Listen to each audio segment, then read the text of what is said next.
जो हमारे स्त्री पुत्र हैं, भाई बहन हैं, माता पिता हैं, इनमें जो हमारा अटैचमेंट है उसको भगवान ने कहा है मोह। उनको मेरा मानना ये मोह है, क्योंकि आप शुद्ध रूप में चेतन हो और आपका संबंध भगवान से है, लेकिन अज्ञान के कारण शरीर से और अंतःकरण से जुड़ने के कारण आपको जीव भाव और देह भाव की अनुभूति होती है। और उसका एक्सटेंशन ये है कि आप संसार के लोगों को अपना मान लेते हो, जबकि उसका शुद्ध आत्मा से कोई संबंध नहीं है। आत्मा तो आया है और चला जाएगा, जीवात्मा भी चला जाएगा, और शुद्ध आत्मा में आना जाना नहीं है, उसका तो किसी से संबंध भी नहीं है। तो इनको मेरा मानना मोह है। और दूसरी बात भगवान ने यहाँ जो कही थी कि वस्तु पदार्थ आदि में जो ममता है, ये तो व्यक्तियों में हो गई, वह भी मोह है। अब ये जो मोह है, इसका दलदल क्या है? मोह रूपी दलदल, तो दलदल ये है कि इसमें सुख लेना। एक बात हमको भी एकदम से क्लिक की कि आजकल कोई नया फैशन चला है, गेट टुगेदर, है ना। तो सब फ्रेंड्स मिलते हैं उसमें, कई बार रिलेटिव्स मिलते हैं, कई बार अपना अपना ग्रुप होता है अलग अलग लोगों का, कोई जिस विभाग में काम करते हैं उनका, और सब साथ में बैठते हैं, कुछ स्वल्पाहार अथवा अथवा कुछ चाय वाय लेते हैं और एक दूसरे से मिलते हैं, तो बड़ा पॉजिटिव फील होता है, एक एनर्जी आती है, मन को खुशी मिलती है और एक लाइफ फील होती है। देखो ये जो लाइफ फील हो रही है ना, भगवान यहाँ क्या बोल रहे हैं, ये मोह रूपी दलदल में फंसना है, उसमें आप सुख ले रहे हो।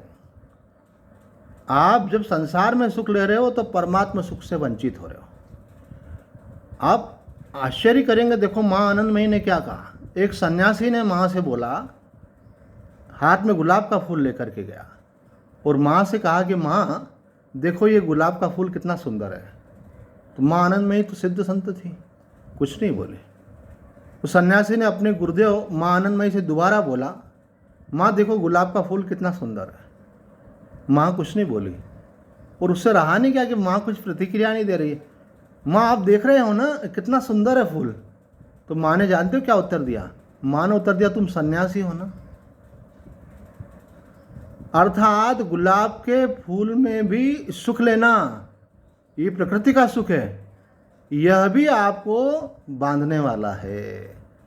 अगर आप इस चीज़ को समझ पाएंगे तो आपको बात पकड़ में आएगी कि अध्यात्म वास्तव में है क्या। अभी तो लोगों को ये मालूम ही नहीं है कि हम कहाँ कहाँ फंसे हुए हैं। भगवान बोल रहे हैं ये दलदल से पार होना है, तो आप जो ये फैमिली गेट टुगेदर करते हो और साथ में खाते पीते हो और उसमें जो आपको मज़ा आता है, और करते क्या हो, गप्पे शप्पे, वहाँ कोई बैठ कर के आध्यात्मिक चर्चा नहीं करते हो, तो अपन उसको सत्संग बोल दें। तो अब मुझे समझ में आया कि हम 5 लोगों को बुलाते हैं, साथ में बैठते हैं और बातें करते हैं, और बातें परिवार की, समाज की, संबंधों की, ये बातें करते, राजनीति की, और फिर बोलते हैं आज बड़ा अच्छा लगा, सब लोग आ गए तो पॉजिटिव फील हुआ। ये तो हर घर की स्थिति है। हर माँ को ऐसा अच्छा लगता है कि मेरी सब बेटियां आ जाएं, साथ में बैठे हैं, ये कितना अच्छा लगता है, घर हरा भरा लगता है। अब तुम इधर का हरा भरा कर लो कि उधर का कर लो, क्योंकि अगर संसार में मज़े लोगे तो परमात्मा से वंचित रह जाओगे। तो यहाँ स्वामी जी ने कहा है कि यह जो आप सुख ले रहे हैं, ये जो आप सुख ले रहे हैं, ये मोह रूपी दलदल में फंसना है। चाहे वस्तुओं में सुख लो, चाहे परिस्थितियों में सुख लो, और चाहे व्यक्तियों में सुख लो। वो आपके दोस्त भी हो सकते हैं, वो आपके परिवार के लोग भी हो सकते हैं, अथवा आपका कोई वर्किंग स्टाफ है जहां आप काम करते हैं, वो लोग भी हो सकते हैं। अथवा आजकल एक नया और चला है कि 20 साल पहले, 30 साल पहले हम जब कॉलेज में पढ़ते थे, वो सारे दोस्त अब कोई डॉक्टर बन गया, कोई इंजीनियर बन गया, कोई है ना वकील बन गया, अलग अलग। अब वो सब जो है इकट्ठे होते हैं और बोले बड़ा मज़ा आया पुराने दोस्तों से मिलने में। आया होगा, हम नहीं मना करते, लेकिन भगवान बोल रहे हैं ये जो मज़ा आप दुनिया में ले रहे हो, ये सुख ले रहे हो, ये मोह रूपी दलदल में फंसना है।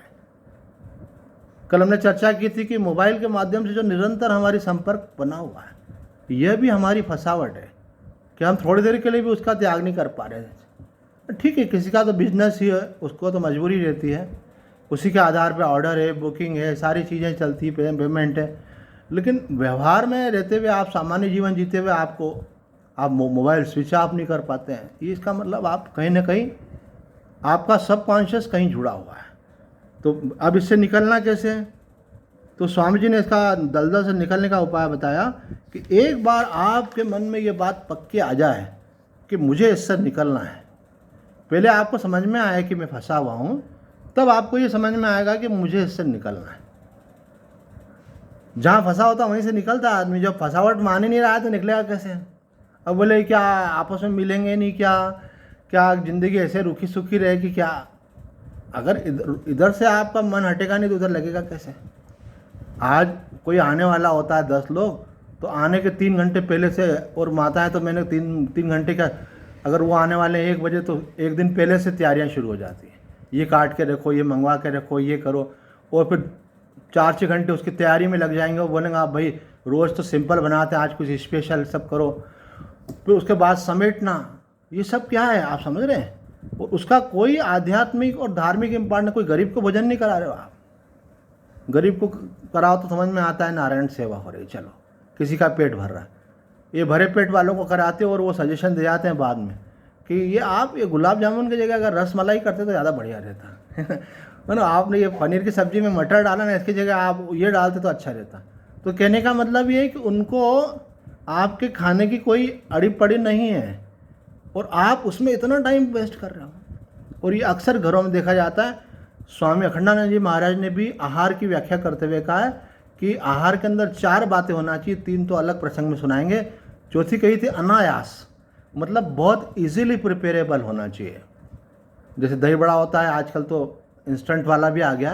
ये तो पहले गला के रखो, फिर उसको पीसो, फिर उसको तलो, फिर दही में डुबो, ये लंबी प्रोसेस वाले जो होते हैं ना, तो बोले साधक को, ये वैसे भी गरिष्ठ होती हैं चीज़ें, तो बोले कि साधक को जो है कम से कम समय संसार को देना चाहिए।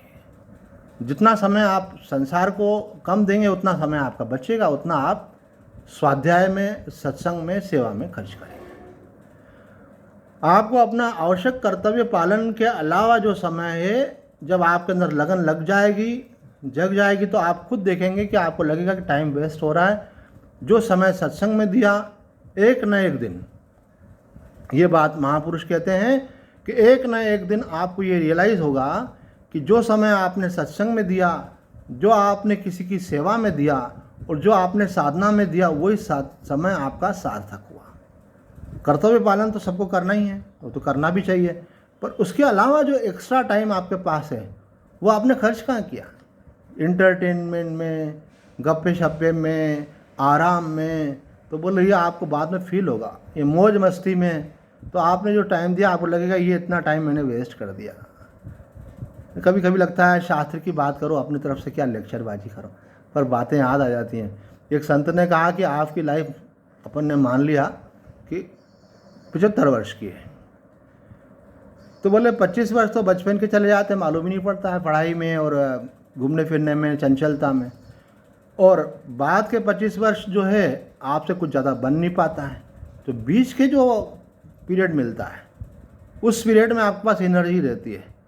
उस समय आप के अंदर अगर जिज्ञासा जग गई है तो आप साधन भी कर सकते हैं, आप तपस्या कर सकते हैं, एक आसन में बैठ के 1.5 घंटा ध्यान भी कर सकते हैं। अब कोई बड़ी उम्र का होगा तो नहीं कर पाएगा, बच्चे तो चंचल ही रहते हैं। तो कहने का मतलब है कि आपको 75 साल में से तो 25 तो ऐसे ही कट हो गए, 25 ही मिले। अथवा दूसरे एंगल से उन्होंने कहा है कि अगर आप 75 साल जीते हो तो 1/3 जीवन तो आप सोने में खर्च कर देते हो। 8 घंटे लगभग व्यक्ति के आराम में चले जाते हैं। अगर 6-7 घंटे भी सोएगा तो 1 आध घंटा फिर रिलैक्स होने में दिन में या कभी भी हो जाता है। तो 1/3 जीवन तो सोने में चला गया, और 1/3 जीवन अगर बचपन और एकदम ओल्ड एज में बीमारी में चला गया तो 1/3 जीवन आपको प्राप्त होता है। तो 75 में से आपको कितना प्राप्त हुआ? 75 में से आपको प्राप्त हुआ 25। उसमें कितनी जिम्मेदारियां रहती हैं आपके ऊपर, बीच का पीरियड है, उसके अंदर आपके ऊपर कितने कर्तव्य होते हैं, और उसी समय आपके अंदर सारे संसार के सुख लेने की इच्छाएं भी जागृत रहती हैं। अब वो सारी इच्छाएं जागृत रहते हुए क्या होता है कि आपका उन संसार के सुखों में समय व्यर्थ चला जाता है। संसार का कुछ भी भोग प्राप्त करना है तो उसमें एनर्जी तो लगानी ही पड़ती है, टाइम देना ही पड़ता है। आपके पास कितना कम समय बचता है, उस कम समय का आप परमात्मा में अच्छी प्रकार से अगर विनियोग नहीं करेंगे तो काम कैसे बनेगा। बार बार ये मनुष्य जन्म नहीं मिलता। तो ये आपको पहले समझ में आना चाहिए कि ये जो हम लोगों के साथ मिलकर के मज़े कर रहे हैं, ये हम परमात्मा से विमुख हो रहे हैं। आपको उसका एक सात्विक स्वरूप भी है कि आप साधकों के साथ बैठो, आप वहाँ कुछ खा पी भी रहे हो लेकिन चर्चा किसी कर रहे हो, तत्व ज्ञान की कर रहे हो, भगवान की कर रहे हो, साधन की कर रहे हो, संतों की कर रहे हो, तो वो समय उसको आपका जो मित्र मंडल होना चाहिए ना, आप हर व्यक्ति का एक सर्कल होता है, तो आपका मित्र मंडल वो होना चाहिए जो आपके लक्ष्य के अनुकूल हो। भले आपके मित्र 1 हो, 2 हो, 4 हो, लेकिन जब वो मिले तो आपस में चर्चा उसकी करें। हमारी साक्षी बिटिया जुड़ी हुई है, इसकी पहले उज्जैन रहती थी, शादी हो गई, दिल्ली चली गई, लेकिन जब भी फ़ोन पे बात हो तो हमेशा साधना की बात। वो बोले कि भैया अभी मैं ये पाठ कर रही हूँ, अभी मेरा ये जप चल रहा है, आजकल हम सत्संग में ऐसा सुन रहे हैं, हमेशा सत्संग की बात। हम तो ये भी बोलते हैं कि पति पत्नी के बीच में कम्युनिकेशन भी ये बन जाना चाहिए कि वो आपस में सत्संग की बातें करें। व्यवहार की जो आवश्यक बात है वो तो करना ही पड़ेगी, उसको तो बात ही अलग है, कंपलसरी है। उसके बाद आपस में बात करें, तो जो आपने सत्संग में सुना, जो आपने स्वाध्याय किया, वो आपस में बात करें। हमारे एक साधक है, हमको याद आ रहा है, किशोर नाम है उनका, तो बोले हमने कहा भाई सत्संग में श्रवण के बाद मनन होना चाहिए। तो उसने कहा कि स्वामी जी मेरा एक नियम है कि मैं आश्रम में आके सत्संग सुनता हूँ, घर जा कर के फिर अपनी पत्नी को सुनाता हूँ। तो मैंने कहा तुम्हारी पत्नी तो घबराती होगी, अब आके सुनाएंगे। बोला नहीं स्वामी जी, वो वेट करती है। बोले आज महाराज जी ने क्या बोला, तो मुझे चूँकि उसको सुनाना होता है इसलिए मैं ध्यान से सुनता हूँ, और जब मैं उसको सुनाता हूँ तो मेरा मनन होता है। तो हमारे शास्त्रों में अंतरंग साधनों में कहा गया है श्रवण, मनन और निधिध्यासन। जब आप चीज़ों को रिपीट करते हैं तो आपका मन और अधिक गहराई से चिंतन करता है उसका, और बोलने के बाद भी ख्याल आता है, बोलने के पहले भी ख्याल आता है, सुनने के समय भी ज़्यादा एकाग्रता से सुनते हैं, क्योंकि आपको उनको रिप्रोड्यूस करना है, आपको बताना है किसी को। तो साधक को जो है अपनी कंपनी का ध्यान रखना चाहिए। तो भगवान कह रहे हैं कि उस मोह से निकलने का जब आपका संकल्प हो जाएगा आपका, तो आप सत्संग के द्वारा आपका विवेक जग जाएगा, इसमें फंसना नहीं है। पर एक बात स्वामी जी ने कही, मेरा अनुभव ये है कि कई लोगों का सत्संग काफ़ी होता है और उनको लगता भी है कि मुझे इनमें फंसना नहीं है, लेकिन छूट नहीं पाते। वर्षों निकल जाते हैं आदमी के, अक्सर करके देखने में आता है ऐसे जिन्होंने 30-40 साल की यात्रा कर डाली है, वो बोलते हैं स्वामी जी ये संसार का मोह छूटता तो नहीं है। बोले ये संसार की आसक्ति छूटती तो नहीं है। ये स्वामी जी ने बहुत सिंसियरली स्टडी करके इस बात को प्रतिपादित किया है कि जिन चीज़ों में आपने सुख लिया है वो सुख अब आप दूसरों को दो। जब तक आप दूसरों को सुख देना शुरू नहीं करेंगे, आपकी उन सुखों से आसक्ति नहीं निकल पाएगी। ये नियम है कि जो दूसरे को सुख देने में सुखी होता है उसको अपने लिए सुख लेने की इच्छा नहीं ले जाती। स्वामी जी ने 2 प्रमुख बंधन बताए हैं, सब शास्त्र के आधार की बातें, भोग और संग्रह। तो स्वामी जी कहते हैं कि संग्रह से छूटने का उपाय क्या है? दूसरे के दुख में दुखी होने से आदमी अपना संग्रह उसके ऊपर खर्च कर देता है। आपके पास पर्याप्त धन है और एक व्यक्ति को खाने के लिए भोजन भी नहीं है, और आप उसके अभाव को देखकर आपको पीड़ा हुई, तो आप अपने पास 200 साल के लिए जमा कर पाओगे? बोले 100 साल के लिए बहुत है एक ज़िंदगी चल जाए, काय को दिखाने के लिए इकट्ठा कर रखा है, चलो किसी की सेवा में लगा। दूसरा जो सबसे बड़ा बंधन बताया जाता है संग्रह के अलावा, वो है भोग। तो भोग में से आपकी मुक्ति कैसे हो? तो पूज्य स्वामी जी कहते हैं जब आप दूसरे को सुख देने में सुखी होते हो तो आपको सुख लेने की इच्छा समाप्त हो जाती है। करके देख लो। और हर घर में देखते हैं माँ जो होती है खाना बनाती है, सबको खिलाती है, सब लोग तृप्त होते हैं, उसमें बड़ी तृप्ति हो जाती है उसको। तो जो दूसरे के सुख में सुखी होता है उसको भोग की लालसा खत्म हो जाती है, और दूसरे के दुख में जो दुखी होता है उसको संग्रह की लालसा खत्म हो जाती है। हमारे पूज्य स्वामी सत्यानंद जी महाराज ने एक बड़ा सुंदर प्रसंग सुनाया कि एक शहर में एक महात्मा जी आए, तो जिनके यहाँ ठहरे थे उन्होंने, उनके जो भक्त थे, उन भक्तों ने प्रचार किया सब जगह फ़ोन कर दिया, भाई महात्मा जी यहाँ रोज़ाना सत्संग होता है, आप सब लोग पधारें। तो एक व्यक्ति ने बोला कि भाई कितने दिन के लिए आए महाराज जी? बोले महाराज जी आए 7 दिन के लिए। तो किसने 7 दिन के लिए आए, चले जाएंगे। 1 दिन निकल गया, 3 दिन निकल गए, फिर रिमाइंडर आया, बोले बस आ जाएंगे, 4 दिन बाकी है ना। करते करते उसने सोचा कि भाई अब 6 दिन हो गया, अब कल तो जाना ही है। उस दिन भी वो अपनी कुछ व्यस्तताएं बता करके उन्होंने कहा महाराज जी कितने बजे तक हैं? तो बोले महाराज जी की ट्रेन शाम को 6 बजे है। तो बोले मैं 6 के पहले तो आ ही जाऊँगा, घर पे कम से कम मुलाकात तो हो जाए।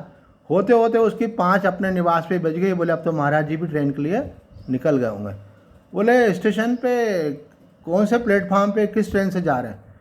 और वो फाइनली वहाँ जा कर के पहुँचा और ट्रेन ने विसिल दे दी और लोगों ने बोला अरे अब आ रहे हो? बोले चलो ठीक है, महाराज जी को प्रणाम तो कर लो, दर्शन कर लो। तो बिल्कुल ट्रेन अभी चली नहीं थी, वो महाराज जी को प्रणाम किया। ये वह सुंदर प्रसंग है, स्वामी सत्यानंद जी महाराज ने सुनाया। तो वो उस समय मालूम है क्या पूछता है संत से कि महाराज जी मेरा कल्याण कैसे होगा? गाड़ी छूट चुकी है, विसिल बज चुकी है, बस चली नहीं है अभी। पर संत बड़े दयालु होते हैं, उन्होंने जाते जाते गाड़ी चलते चलते एक लाइन में उत्तर दे दिया। उन्होंने कहा कि दूसरे के दुख में दुखी होने से और दूसरे के सुख में सुखी होने से तुम्हारा अवश्य कल्याण होगा। ये नारद भक्ति सूत्र का सूत्र है, तत्सुखी सुखित्वम। दूसरे के दुख में दुखी हो जाने वाला आदमी जो है अपना संग्रह त्याग देता है, दूसरे के सुख में सुखी हो जाने वाले व्यक्ति को अपने लिए सुख की आकांक्षा नहीं रहती है। तो ऐसा अगर हम कर सकेंगे तो हम उन भोगों का जो दलदल है उससे हम बाहर निकल पाएंगे। भगवान स्वामी जी कह रहे हैं कि जैसे आप उससे निकलोगे उसके बाद कोई आपको लंबी यात्रा नहीं करनी पड़ेगी कि आपको अपने स्वरूप में भगवान में स्थिति होने में। ये आप मोह रूपी दलदल से निकले और उधर परमात्मा की प्राप्ति। क्या है, सत्संग तो व्यक्ति सुनता है, साधना तो करता है, पर उसको वैराग्य नहीं होता है, अटैचमेंट नहीं छूट रहा है उसका परिवार से, धन से, है ना, अनुकूलताओं से। अगर उसका अटैचमेंट छूट, ऑन द कॉन्ट्रेरी कई बार तो आदमी साधन करते करते बीच में भी सकाम होता जाता है, जिसके लिए भगवान ने बोला अत्यंत निंदनीय। भगवान आपकी कैसी कृपा हो तो स्वास्थ्य तो ठीक बना रहे, भगवान आपकी ऐसी कृपा हो घर में सब अनुकूल बना रहे, है ना। कई सोर्स ऑफ इनकम है तो कई बार वो बोलता है भगवान आवक अच्छी बनी रहे। अब आप भगवान से संसार मांग रहे हो, अब परमात्मा कब मांगोगे? भगवान से भगवान मांगो भाई। कई जन्म निकल गए, जो आपके भाग्य में लिखा है वो तो मिलेगा ही आपको। जो प्रारब्ध है वो तो भोगना ही पड़ता है, चाहे वो सुख का हो चाहे दुख का हो, तो उसमें अटकना नहीं है। पर आदमी उधर लग जाता है, वैराग्य नहीं हो पाता। तो यहाँ पे ये बात कही गई है कि जैसे ही आप मोह रूपी दलदल से बाहर निकलेंगे, अर्थात उससे आपको वैराग्य होगा, वैसे आप देंगे तदा गंता से निर्वेदम, वैसे ही आपको उस सत्य तत्व की प्राप्ति हो जाएगी। श्लोक तदा गंता से निर्वेदम श्रोतवश्य सुतस्य च। तो आप जो सुने हुए भोग हैं उनसे फिर आप सदा के लिए जब आप छूट जाते हैं, तो छूटने का मतलब है स्वरूप में जाना नहीं, स्वरूप में तो आप थे, भूल से आप वहाँ पर अटक गए थे। तो आइए आज के श्लोक में प्रवेश करते हैं। तो आज के श्लोक में भगवान कह रहे हैं श्रुति प्रतिपन्नाते यदा स्थास्यति निश्चला। बड़ा महत्वपूर्ण श्लोक है, समय कम बचा है, इसकी विस्तार कल भी करेंगे, पर कुछ बातें महत्वपूर्ण। यहाँ पे जो भगवान ने बात कही है कि अर्जुन को एक कन्फ्यूज़न था, ये उसका द्वंद्व था कि कुटुंब का नाश ना हो इसके लिए मुझे युद्ध नहीं करना चाहिए, और क्षत्रिय होने के नाते मुझे अपने कर्तव्य का पालन करना है तो युद्ध करना चाहिए। तो उसकी बुद्धि स्थिर नहीं हो पा रही थी। ये भी एक शास्त्रीय था, उसको ऐसा लग रहा था कि कर्तव्य पालन करना चाहिए, ये शास्त्र कहता है, और शास्त्र ये भी कहता है कि क्षत्रिय को जो है धर्म युद्ध प्राप्त हुआ, जैसा भगवान ने संकेत किया था, इसलिए युद्ध करना चाहिए। तो कुटुंब को मारना भी नहीं चाहता था, उसका एक्सप्लेनेशन पहले अध्याय में खूब दिया उन्होंने। इससे क्या होगा, बोले कुल धर्म का नाश हो जाएगा, वर्ण संकर हो जाएगा, आदि आदि। तो जब तक व्यक्ति कन्फ्यूजन में रहता है उसकी आगे गति नहीं होती है। एक बहुत इंपॉर्टेंट बात आपको कह रहे हैं, पूज्य स्वामी कृष्णानंद जी महाराज ने कही कि it is better to take the wrong decision. क्या कहा? It is better to take the wrong decision than no decision. आदमी कन्फ्यूजन में ज़िंदगी निकाल देता है, इससे कुछ तो करो, गलत करोगे तो सही पे भी आ जाओगे, और करोगे ही नहीं तो आगे कैसे बढ़ोगे। आदमी बोलता है ऐसा नहीं हो मेरे से गलती, अरे गलती हो जाएगी सुधार लेंगे, पर करो तो सही, आगे बढ़ो तो सही। तो यहाँ कह रहे हैं कि अर्जुन कन्फ्यूजन की स्थिति में था तो धनुष बाण रख करके बैठ गया। हम लोग भी किम कर्तव्य मूड होकर के बैठ जाते हैं, क्या करें क्या नहीं करें, वो टाइम हमारा तमोगुण में वेस्ट होता है। अब स्वामी ने इसको रिलेट कर दिया कि साधक में भी कई प्रकार के मतभेद हैं, वो सारे मतभेद इम्पॉर्टेंट हैं। एक तो ये होता है कि पहले मैं अपना सांसारिक व्यवहार ठीक कर लूँ कि मैं परमात्मा प्राप्ति में लग जाऊँ, है ना। बोले एक साधक हमको बोलते थे कि स्वामी जी आप भी परमात्मा की तरफ जा रहे हैं, हम भी परमात्मा की तरफ जा रहे हैं, बस इतना ही फ़र्क है कि आप जो है एरोप्लेन में बैठ करके जा रहे हो, हम बैलगाड़ी से जा रहे हैं, हम धीरे धीरे कर रहे हैं। हमको दूसरा इतना सारा व्यवहार है वो सब भी करना है, और उस सब को भी बनाना है, उसको भी सुधारना है, तो वो भी हमारे लिए इम्पॉर्टेंट है ना। एक बहन बोल रही थी कि मैं आपका सत्संग भी सुनती हूँ 2 बार उसके अलावा मोटिवेशनल स्पीच भी सुनती हूँ, क्योंकि जो मैं काम करती हूँ उसके लिए मुझे मोटिवेशन चाहिए, ऐसा। तो मतलब मुझे ये भी सुधारना है और वो भी पाना है। तो आपके अंदर ये जो द्वंद्व है, ये मतभेद है, ये आपकी बुद्धि को स्थिर नहीं होने देता। आपको एक लक्ष्य नहीं हो, भगवत प्राप्ति कठिन नहीं है, आप एक लक्ष्य नहीं हो पाते, आप एक निर्णय नहीं कर पाते, तो आपकी गति बहुत धीमी हो जाती है। जब आपका लक्ष्य एक हो जाएगा ना, फिर आप बोलेंगे क्या व्यवहार नहीं करें, अरे ये कौन मना कर रहा है। आप जो व्यवहार कर रहे हैं उसमें आपकी दृष्टि बदल जाना चाहिए केवल, कि ये भगवान ने मुझे सेवा दी है, इसलिए मैं ये भगवान की प्रसन्नता के लिए अपना कर्तव्य कर रहा हूँ अथवा कर रही हूँ। जब आप भगवत प्रसन्नता के लिए कर्म करते हैं तो वो आपका कर्म योग हो जाता है, और जब आप अपने परिवार को सुखी करने के लिए, समृद्ध करने के लिए, सुरक्षित करने के लिए कर्म करते हैं तो वो कर्म योग नहीं होता है वो मोह कलिल वाली बात आ गई, वो आप दलदल में फंस रहे हो, वो आपका सकाम कर्म कहलाता है। तो उससे अगर आपको निकलना है तो एक लक्ष्य निर्धारित करना जरूरी है। तो ये कन्फ्यूजन नहीं रखना चाहिए कि अपना व्यवहार सुधारें। बोले एक बार सब संसार का अच्छे से कर लेते हैं, उसके बाद पूरी तरह से परमार्थ में लगेंगे। संसार खत्म होने वाला नहीं है। आज लग रहा है कि ये सब निपटा लेंगे तो कल फ्री हो जाएंगे, कल कुछ दूसरा आ जाएगा, परसों कुछ तीसरा आ जाएगा, ख़त्म नहीं होता। आपको इसको रहते हुए अपना काम बनाना है। एक संत ने एक दृष्टांत दिया है कि एक गांव वाला अपनी फसल काट करके बैलगाड़ियों पे लाद करके मंडी में बेचने के लिए ले जा रहा था। तो एक के पीछे एक बैलगाड़ियाँ चल रही थी, सब में अनाज था। तो एक बैल ऐसा था कि जब एक के पीछे एक बैलगाड़ी आपस में पास में आ जाती, किसी कारण से रुकावट होती, कोई रेलवे क्रॉसिंग आ गया, कुछ आया, तो वो आगे वाली जो गाड़ी उसमें से कुछ अनाज खा लेता था। दूसरे वाले को बोलता था तू भी ले ले भैया, खड़ी तो है वैसे ही गाड़ी, टाइम पास। तो बोला नहीं, मैं तो क्या मंडी पहुंच के अच्छे से लूँगा। कई लोगों का ऐसा रहता है, आराम से लूँगा। कई लोगों को प्रसाद भी दो ना, तो वो कागज़ में किसी में इसमें बांध के बोले घर जाके खाएंगे आराम से। पर ये क्या आपको कन्फर्म है कि घर जा पाओगे कि नहीं जा पाओगे? कोई दिन तो आखिरी समय आ ही जाएगा, कभी भी आ सकता है। तो प्रसाद तो ले लो भैया, थोड़ा सा ही ले लो भले। तो कहने का मतलब है वो मंडी पहुँचे। तो मंडी पहुँचे, सब अनाज अनलोड हो गया, उनको खोल दिया गया। अब जो उनका मालिक था उसने बोला अभी खा लें अच्छे से। तो जैसे उसने वहाँ पे अनाज डाला, एकदम से मंडी में आग लग गई, चारों तरफ आग ही आग।